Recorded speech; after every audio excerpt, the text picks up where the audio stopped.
Well, hello, General Hospital Daily Recap fans. Today's daily recap is for Tuesday, March the 25th, 2025.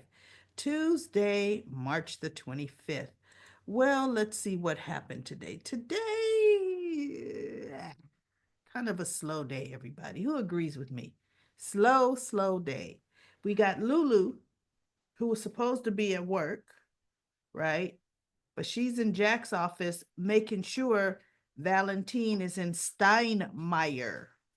So I guess that prison's in Germany, or was it somewhere abroad, right? And Jack says, I'm pretty sure he is. He goes, I personally put him on the plane. And he says, and he won't be getting out. And so she goes, well, there was a concern that the WSB, that you all will be using my daughter as leverage to get Valentin. So Jack says, well, since we got him, he's in jail. you know, there's no need for us to use your daughter as leverage. Like doy, Lulu, doy, right?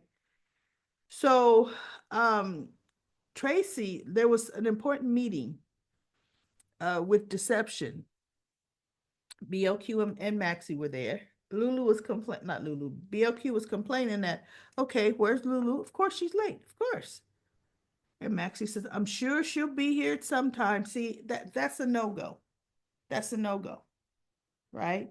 So Tracy was there. She says, okay, so Lois just didn't show up for an important meeting. And BLQ said, well, she went back to Bensonhurst for a few days, I think. And Maxie says, without telling us? This was an important meeting. And Brooklyn says, yeah. And so Maxie says, well, you know what? There was something she needed to do. She had an appointment she needed to get to. James had an orthopedic appointment, right? So she goes, I will leave you, she's pointing to Brooklyn, to take care of everything. You're in charge, right? So she leaves. And Tracy says, okay, spill it. Something happened between you and Lois. And Brooklyn looked at her and said, what makes you say that? Oh, I know. I could tell. And for her to abruptly leave like that, what happened? What did she do? Or what did you do? So Brooklyn said, we had a disagreement. That's all. So she says, enough for her to pack her bags without saying goodbye to everybody else. What was it? She goes, nothing I'm gonna discuss with you, but I'm sure she'll be back at some point, right? So Tracy says, well, you know what? Since there's no meeting, I'm gonna leave. Tracy goes home grilling Ned about what could be the reason that Lois has taken off like that. He goes, I don't know, mother. None of my concern. So she goes, well, you should ask your daughter what's going on. He said, for one thing, why? For two, Brooklyn is an adult. Her relationship with her mother is her relationship with her mother. Why would I get involved? And Tracy says, because it would be interesting to know. He goes, nope, nah, I don't want to know. Before Tracy got home, Gio and Emma had a bright idea that, which actually was a good idea to me, was to commission the city, offer them a fair trade. They have their property encompasses a lake. There's a lake that some rare uh, protected birds, they're there and they get water from the lake. So Emma's idea, because she's supposed to be such an animal activist, donate 20 feet of that lakefront to protect those endangered birds. And that would be theirs forever, no matter who owns the property. and the crypt can stay where it's at, no matter who owns the properties. But guess what? The Quartermaines will always own that property, right? But anyway, so I thought, well, that's an interesting idea. And she's right. It is a win-win. The birds would have a place that's for them. 20 feet is not a lot, but it's 20 feet that, in addition to the other protected common area, that they can now belong on the Quartermaine property versus shooed away, even though the Quartermaines aren't shooing them away or trying to get rid of them, right? And Ned says, you know what? I'm glad you guys are thinking. Sounds good, but I got another approach to this. And it kind of deflated them. So they went away talking and they said, well, you know what? I still think that's a good idea. And I think Ned didn't entertain us because we didn't have a Quartermaine backing us. Next time, we have to come armed with a Quartermaine. And Gio's like, and I think I know just who. He's thinking of Brooklyn, watch. He's thinking of Brooklyn. But so when Tracy comes home and he tells her, I'm not getting involved with Lois and Brooklyn, whatever is going on. He says, oh, Gio, she passed Gio and Emma leaving. She goes, what were those two up to? They look deflated. He goes, yeah, I kind of shot down one of their ideas. Good idea, but I got something better in mind. She says, about what? He says about, ensuring the Quartermaine crypt stays where it's at. And so Tracy said, so what's your idea? He says, okay, it's about time we use the information that we have on Drew sleeping with Nina while he was pursuing Willow. That we'll blackmail him with that. She says, what if he calls our bluff? Ned says, then we'll blow up their relationship just because. Willow and Drew's relationship. And I thought, yeah, let's do that. Finally, somebody is acting like a Quartermaine. And Tracy says, oh, you know what? I think that information, we need to keep that in our pocket. I think there's going to come a right time for us to use that on Nina. Because, see, Nina has deep pockets. And he goes, oh, okay. She says, Drew, we'll do something else to him. But using that, and I'm thinking, no, I don't like that. I wanted that information to come out. I sincerely did. And then they're going to lose their window of bribery opportunity by holding that in their pocket, right? Ava, so desperate. Oh my goodness, desperate. Goes to Julian. I mean, not Julian, that's her brother. Goes to Lucas about Julian's money. And Lucas says, I never knew my father had any money. She goes, Julian amassed quite a fortune. He never really spent his money. It has to be somewhere.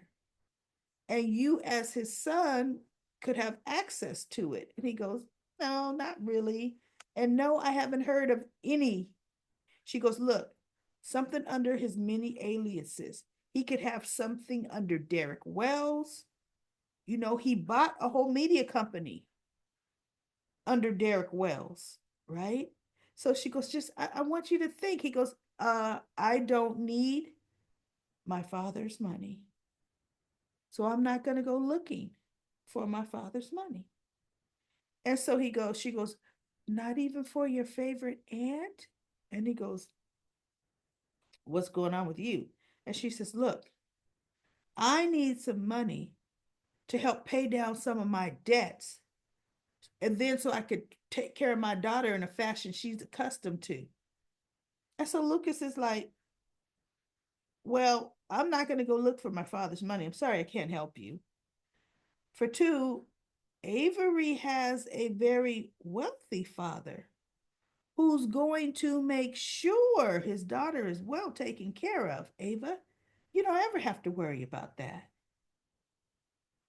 And so he says, and you know what? If you want money so bad, go ask Avery's father to lend you some money.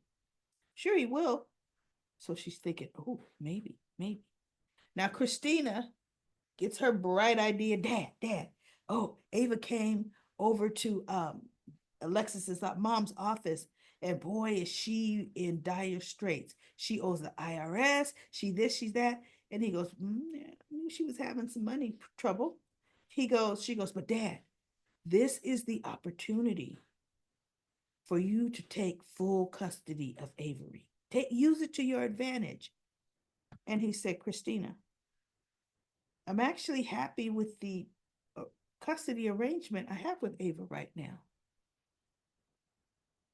And so she goes, yeah, but now this is your perfect time to strike.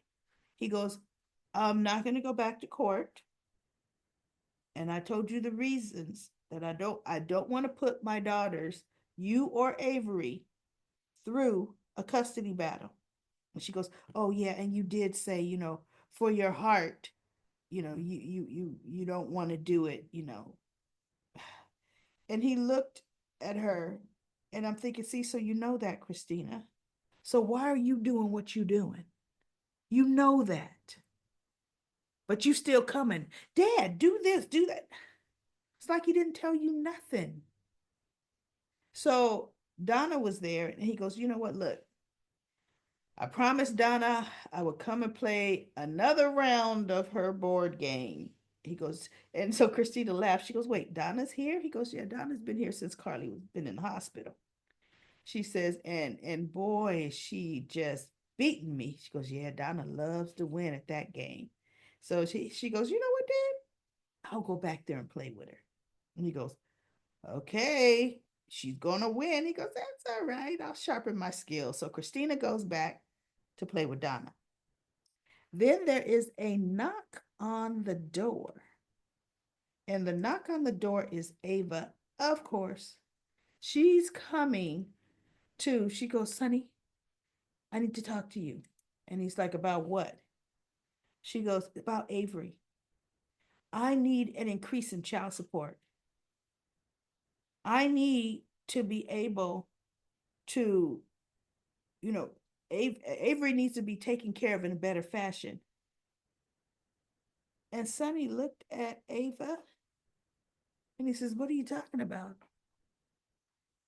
I give you a lot of money to take care of Avery.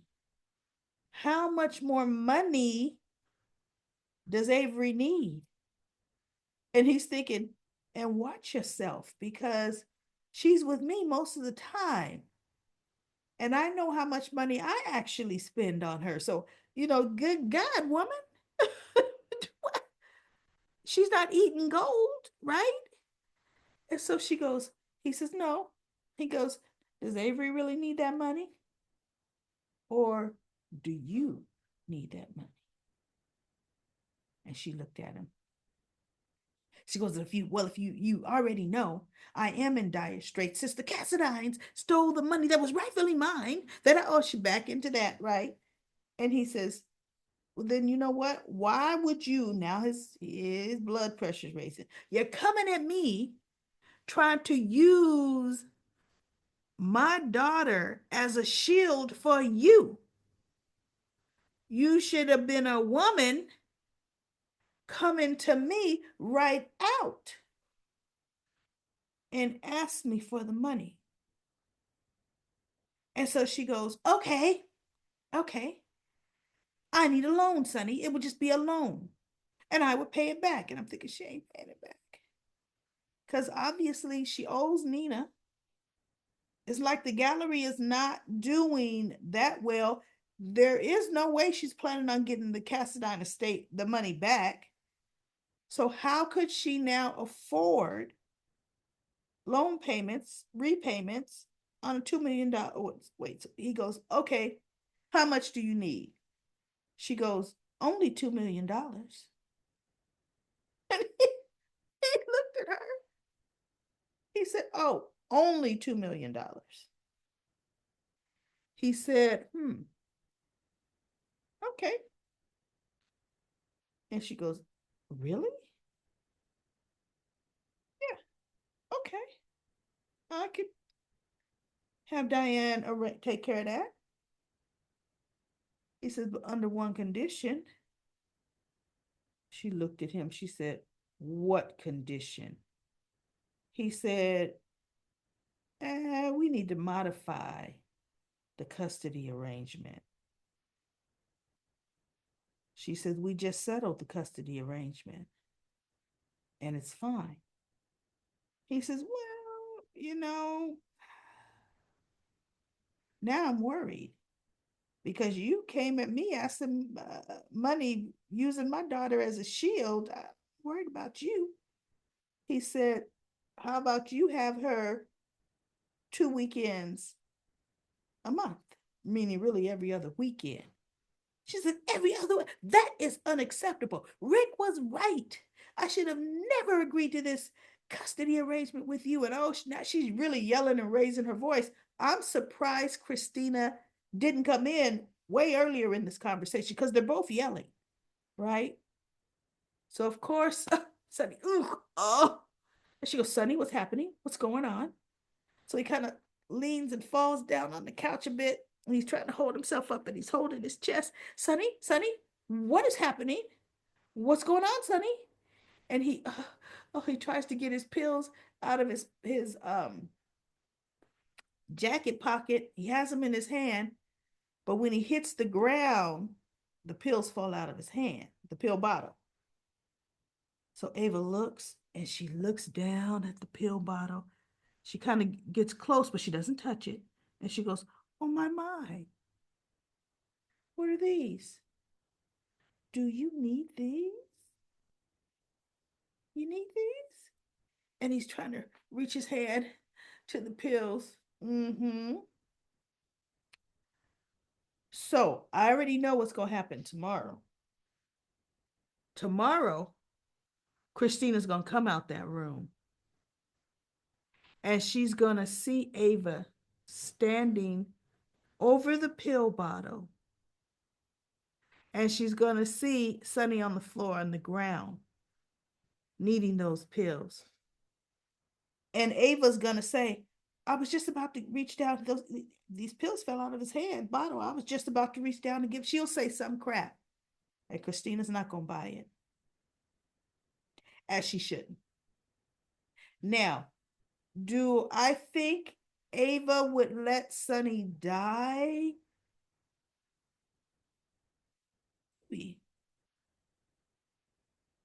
Because little Avery, but see, that would be a trust. Sonny is not going to leave blanket money to Avery. He would leave enough money for her to be supported every month. He's, Diane would have it so that her child support is being paid every month. But the rest of that money, Sonny would have in a trust for when Avery is in her 20s, right? So it really wouldn't behoove Ava to let Sonny die. One thing's for sure, we all know Sonny would not let Ava die. We all know that. Because remember, who was the villain then? When Sonny sent Jason, Ava was going to be killed. Who had the gun on her, everybody? It wasn't Cyrus. It was somebody else, and I can't think of who that villain was. And they were going to shoot Ava. They were in the pine. Some was it had an agent, supposed to be an agent, and she wasn't an agent. She was an assassin. She was going to kill Ava, taking her to the Pine Barrens, right? And Jason showed up and saved Ava because Sonny told Jason, find Ava and protect her. See, we know this. But Ava, on the other hand, she's suspect. She really is.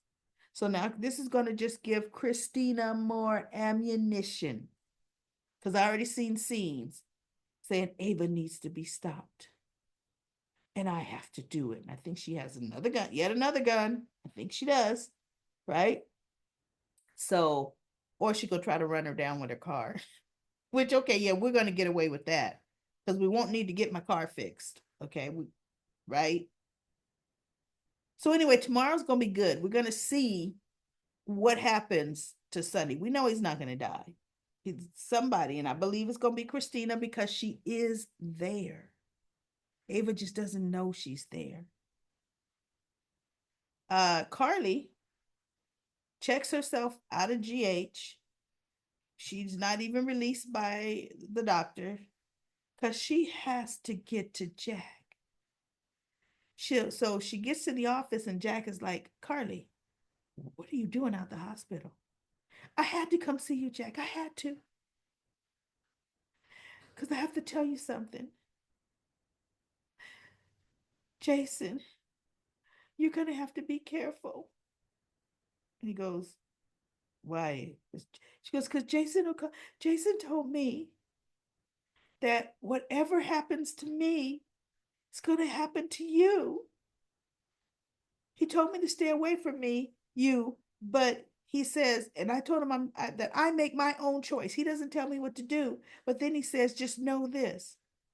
If I get hurt, you get hurt, Jack. He goes, I'm not afraid of Jason Morgan. She says, it's not you being afraid of Jason, Jack. And he goes, what? Is Jason out trying to buy some polonium poison right now for me? Right? She goes, no, I don't think so. But what I'm saying is, you live a dangerous life. And he feels I'm in too much danger being with you. So Jack says, and he comes closer, Carly, I need to tell you something. He pulls up a chair and he says, I am going to protect you. I am not worried about Jason. She goes, the problem is, Jason's not worried about you either. She said, and I don't want either one of you to kill each other at all. And so he looked at her. He says, well, then you know what? Then I'm just going to have to make sure nothing ever happens to you, Carly Spencer, because I want to be with you. I want you. And he goes, for the first time, he's like, I want to be with you. And she goes, and I want to be with you, Jack. And so they start kissing. And I'm like, uh-oh. She is his Achilles heel. She's the one that's going to make the great Jack Britton vulnerable. And then we had some scenes of Jocelyn in training. She had hurt her ankle a couple of days ago. She didn't tell anybody. So when she kicked her trainer, she really sprained it, and he ended up wrapping it up, and they, talking. I'm wondering if she's gonna start having a thing for him, because we know Jocelyn, right? We just know her. And right now there's nobody in the trenches. But let's get back to Lulu and BLQ. Lulu finally decides to show up at work. Brooklyn is sitting behind Maxie's desk. And she goes, finally, because she had told Maxie, Brooklyn keeps changing the password to my laptop. And I know she does it to annoy me. So Maxie said, just call her and ask her what the password is. She goes, I'm not giving her the satisfaction. So Maxie goes,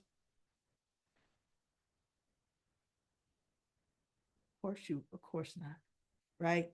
But what I'm thinking, my thoughts were, don't you ever change my password. Ever. You are my doggone assistant. Okay? You work for me. You don't change my password. If any passwords are going to be changed, I'm changing yours, doggone it. Right? You're not going to hold me hostage. And this is my computer. You no longer have. Matter of fact, here's the deal. Matter of fact, chick, you no longer have access to my laptop. You have your own. Don't ever touch mine again. You do, you're fired. See, that's how you take care of that. I never heard of such nonsense. You see, Lulu didn't change Maxie's password, so Maxie couldn't get into her computer.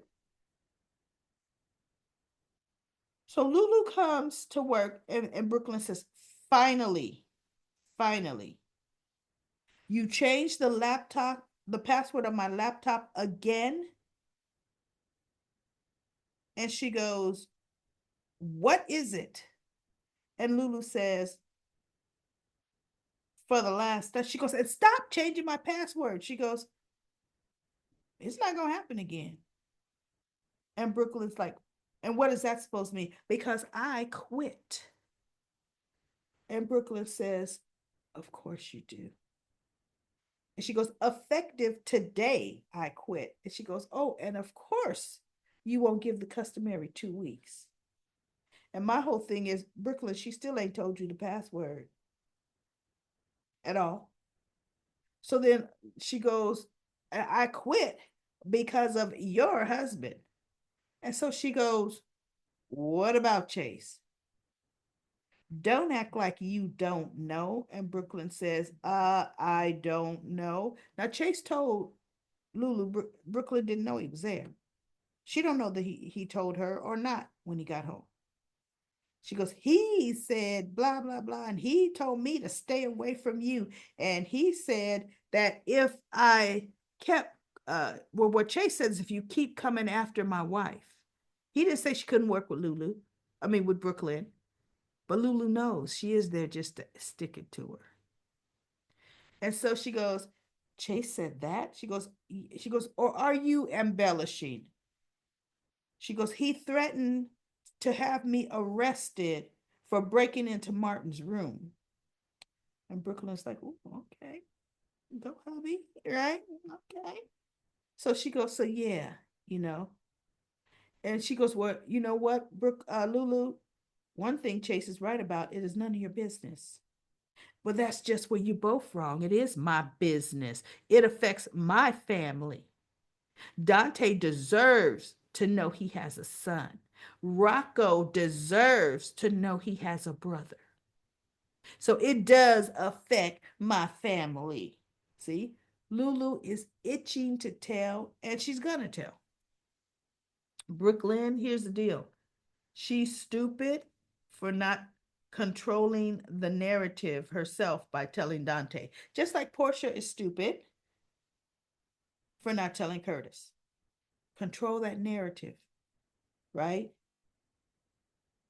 So I'm really uninterested in Lulu, but yeah, of course, she don't need to be a deception. She ain't even deception material.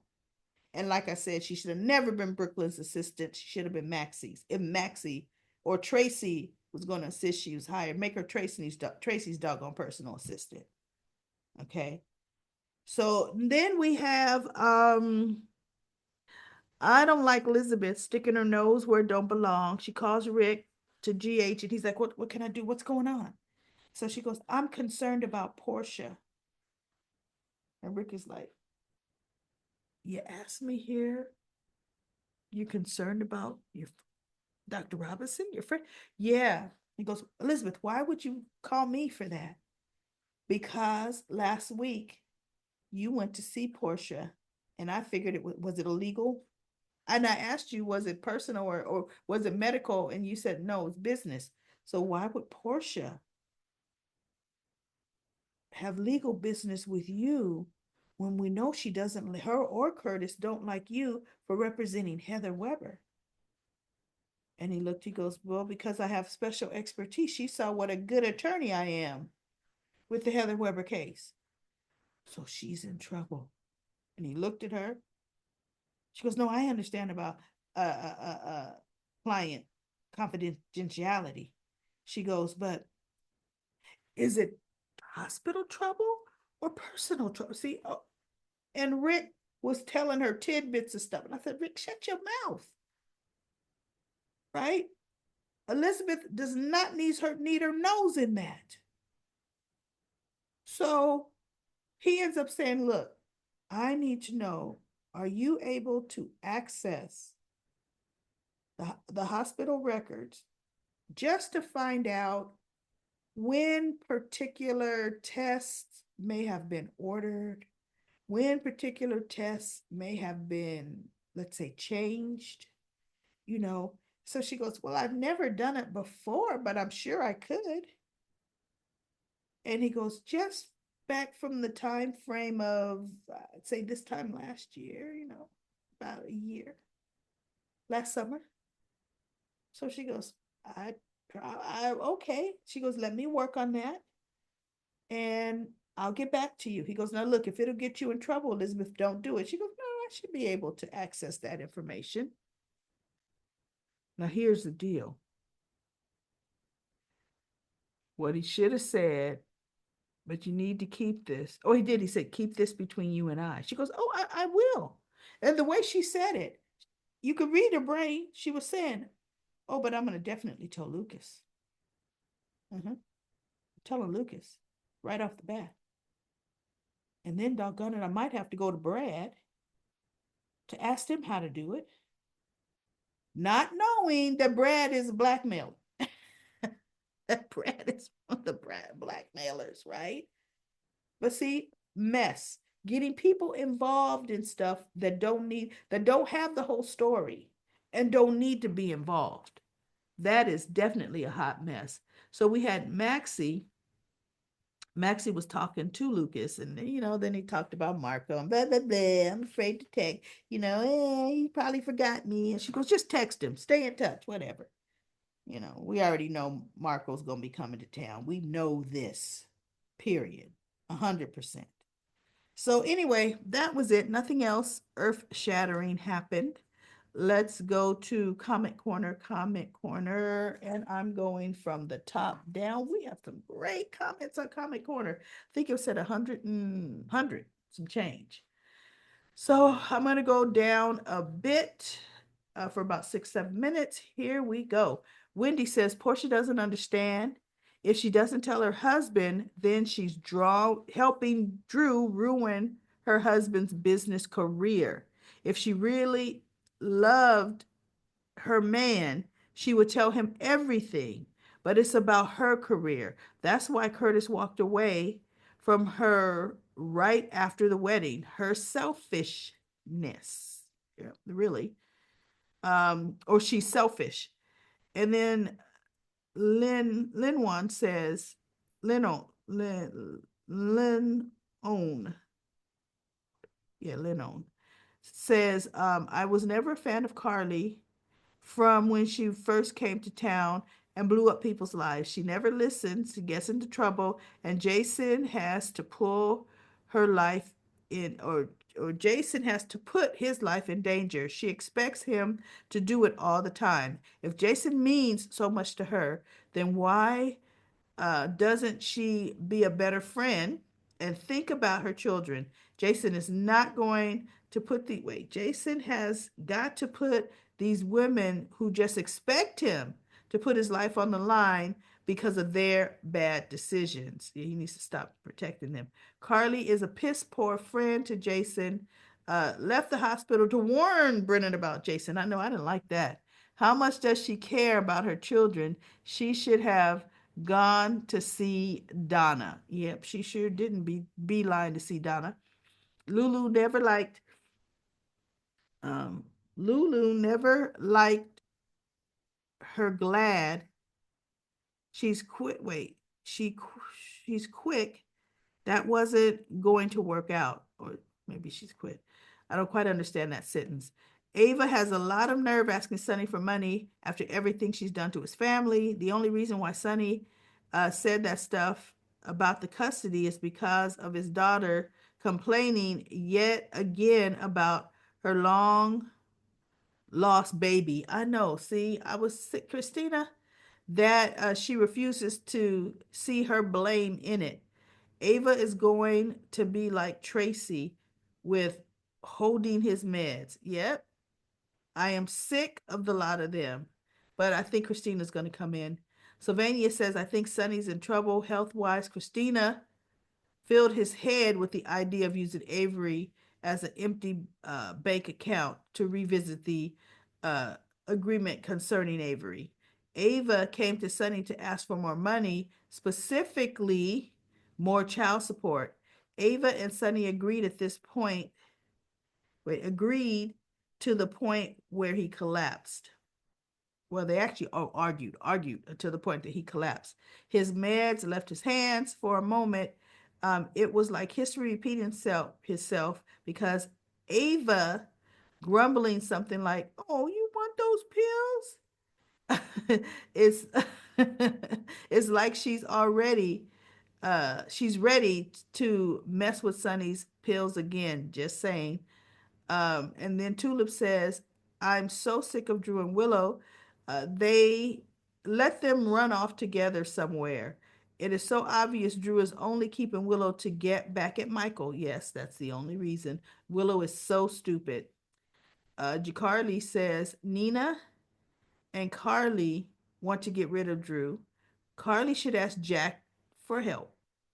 If he could have airstrikes and plant evidence to set Jason up for murder, he could easily get Drew thrown off of the Congress and blacklist everywhere. Yes, he could.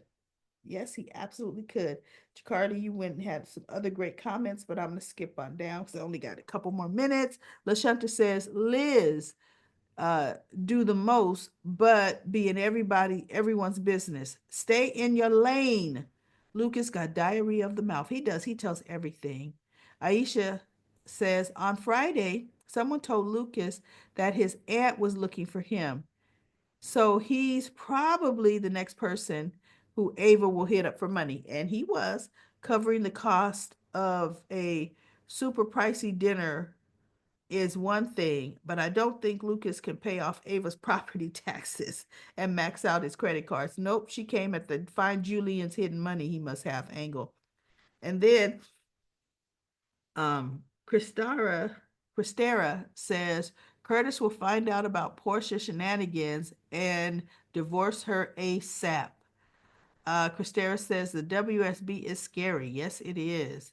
And then Aisha says, listening last week to uh, Felicia's regrets over globetrotting with Frisco when she should have been raising her daughters started me to thinking about just how scary does the WSB and its agents really have to be. When Dante left town for an undercover special WSB assignment, it wasn't a secret from his family. It was common knowledge that Felicia was somewhere in the world, yeah, helping Frisco with his WSB missions. It was common knowledge. Little Emma always talked about looking forward to visiting her from her super spy glamorous grandma. Yeah, so it's not. I don't know what they're doing with that. Patty Ever After says Jack's response was to avoid answering Jocelyn's questions, making it seem like it was all a test. It did leave a bad taste in my mouth. I like him and Carly, but now I'm thinking Josh should be why they break up. Irregardless, and maybe uh, a come to Jesus moment is overdue for Carly and Jason after it's over, where she finally admits that she can't pick men. No, no, she cannot. Hey, Carly's hardly a bad judge. But everybody, that's it for Comment Corner. Comment Corner. I'll be back tomorrow with another daily recap of General Hospital.